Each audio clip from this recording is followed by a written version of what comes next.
एक सुंदर सा वीडियो आप लोगों के बीच में लेकर के आया हूँ।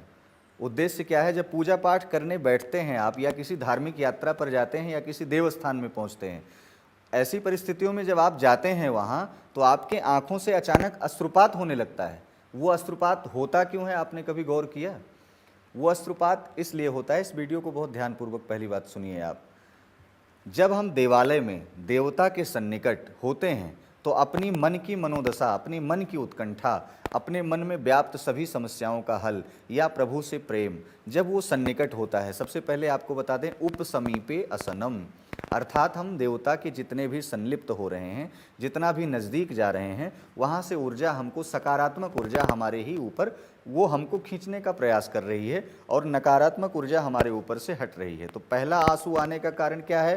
पहला जो आंसू आने का कारण है वो हमारे शरीर से नकारात्मक परिस्थिति हटना, अर्थात उस मूर्ति के सामने, उस पूजन के स्थान के सामने, उस दीपक के सामने जब मैं पूजा करने बैठ रहा हूँ या बैठ रही हूँ तो हमारे चेहरे से, हमारे आँखों से, हमारे शरीर में भारीपन जो आने लगता है, हमारे आँखों से अश्रुपात जो होने लगता है अचानक, वो इसलिए होता है क्योंकि हमारे शरीर से नकारात्मक शक्तियाँ जाने का प्रयास कर रही हैं और हम धर्म में संलिप्त हो रहे हैं। तो आपस में प्लस और माइनस, अर्थात धर्म, यहाँ सकारात्मक ऊर्जा और नकारात्मक ऊर्जा जब आपस में कन्वर्ट एक सूत्र में मिलने लगती हैं तो नकारात्मक ऊर्जा जब परास्त होने लगती है तो उस मानव के शरीर में पीड़ा उत्पन्न होने लगती है। तो मानव के शरीर में पीड़ा उत्पन्न होने की 4 परिस्थितियाँ 5 बनती हैं। वो कैसी बनती हैं? आँखों से अश्रुपात होने लगेगा, आधा सर आपका भारी होना शुरू हो जाएगा, सिर और गर्दन भारी होना शुरू हो जाएगा, कमर से लेकर के एड़ी पंजों में भी दर्द कहीं ना कहीं व्याप्त होना शुरू हो जाएगा। कभी कभी ऐसी अचानक परिस्थिति बन जाती है कि पेट में भी दर्द शुरू होने लगता है। तो इन सब परिस्थितियों में घबराना नहीं चाहिए। ये दवा से नहीं सही होगा, ये सही होगा आपके पूजन पाठ से ही, क्योंकि रसरी आवत जात ते सिल पर पड़त निशान। और एक चीज़ ये भी है, नर हो न निराश करो मन को। यदि आप नर हैं और नारायण के स्वरूप हैं, आपके अंतरात्मा में मंदिर बना हुआ है, तो आप निराश ना हों।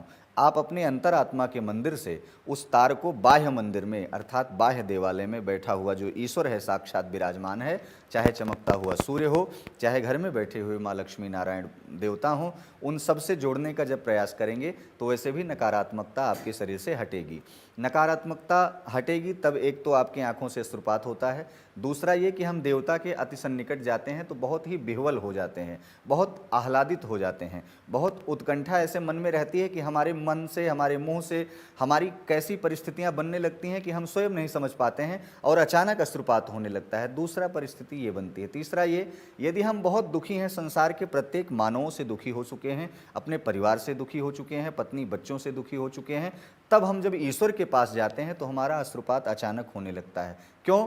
क्योंकि वो मूर्ति भी हंसती हुई सामने से यही कहती है, देखिए गृह कारज नाना जंजाला, मैंने इस मनुष्य का निर्माण इसलिए किया था कि यहाँ पर धरा पर आएगा और परिवार से संलिप्त ना होते हुए भी ये जाकर के धर्म कार्यों में, अर्थात अध्यात्म को जागृत करेगा। लेकिन इसका हुआ क्या?